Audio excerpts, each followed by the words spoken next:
Welcome back to the series, How to Mix Live Music. Last time, we chose our microphones and we placed them near the instruments on stage. Now, we're going to bring the sound from the stage into our mixer and make the optimal settings for each input. But first, we're going to discuss phantom power. This is where the mixing console sends power back through the cable to the microphone or DI box. Some mics will stay silent without it. But before activating it, make sure the mixer channel is switched off. Otherwise, you'll hear a loud popping noise. Could scare children and pets, but it could damage equipment or ears. How do you know which mics need it? Check their specifications. Basically, all condenser type of microphones need it. Typical mics used for drum overheads and sensitive acoustic instruments. Dynamic types do not. Some DI boxes need it, while others use batteries, and others still are passive, so no need for power. Remember, DI boxes, direct injection, are used with instruments to convert their unbalanced jack connections into balanced signals for use with longer cables. Balanced cables are more resistant to interference from other cables and from radio transmissions. See at the top of the MGP console, the small red button is for plus 48 volts. I need to activate this in this example band for the internal kick drum mic, the hi-hat, the drum overheads, and the brass mics. When using the TF mixer, be aware of the plus 48 volt master switch. It's in the setup menu. Touch the setup cog and see the master switch in the center of the screen. This is a safety switch to disable phantom power when it's not needed. Now it's time to check the signal level coming in to the mixer. Each instrument or microphone will produce electrical signals at different voltages. They all need to be matched to the nominal level of the mixer. The nominal level is the most efficient voltage level for the mixer to operate at without distorting the signal and without adding noise.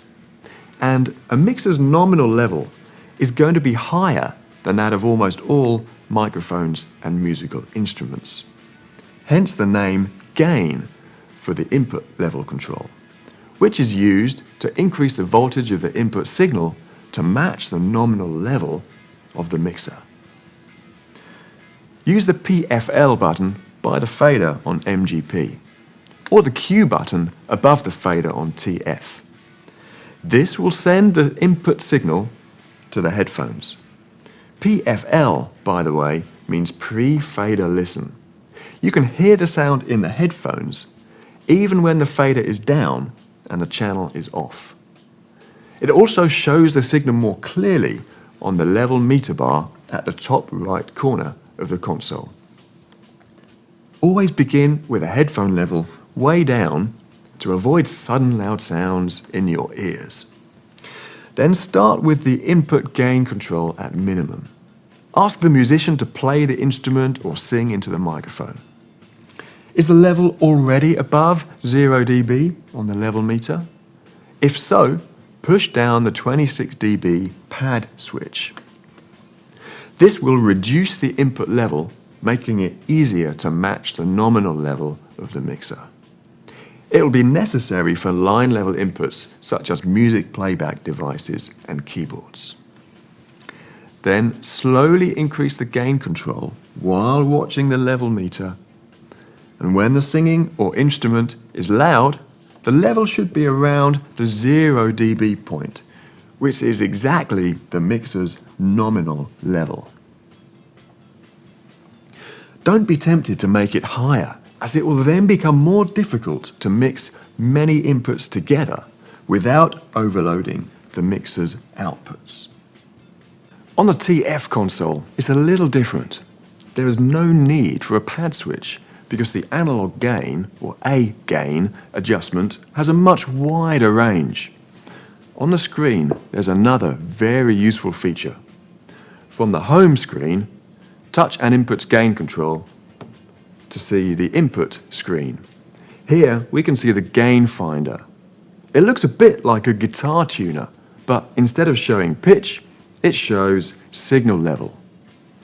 Adjust the A gain using the touch and turn knob, or dragging on the screen, until you find the point where the central green light is showing most frequently.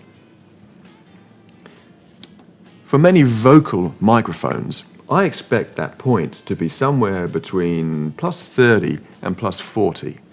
For other instruments, it would usually be lower.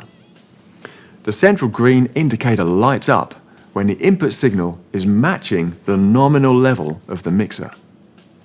If you're using a DI box between an instrument and the mixer, that'll often convert the signal from line level to mic level, and you may need to apply more gain. So use the Q or PFL button and listen to the sound in the headphones, one channel at a time. If there's a buzzing sound at the input, try to find the cause. If a DI box is used, they often include a ground lift or earth lift switch. Activating it may stop the buzz. Otherwise, try changing the cable in case it's damaged, or change the route the cable is laid in case it's picking up interference from adjacent power distribution. These are the most likely causes of noise. TF consoles have another useful little feature, which is not found on MGP mixers. It is the polarity reverse function, represented by a small Greek phi symbol. You only need this when you have two microphones for the same instrument, such as snare top and snare bottom, or inside kick and outside kick. So when you have both a microphone for a guitar cabinet as well as the direct injection from the instrument is another example. Such techniques are often used to provide a more detailed and versatile character to the sound.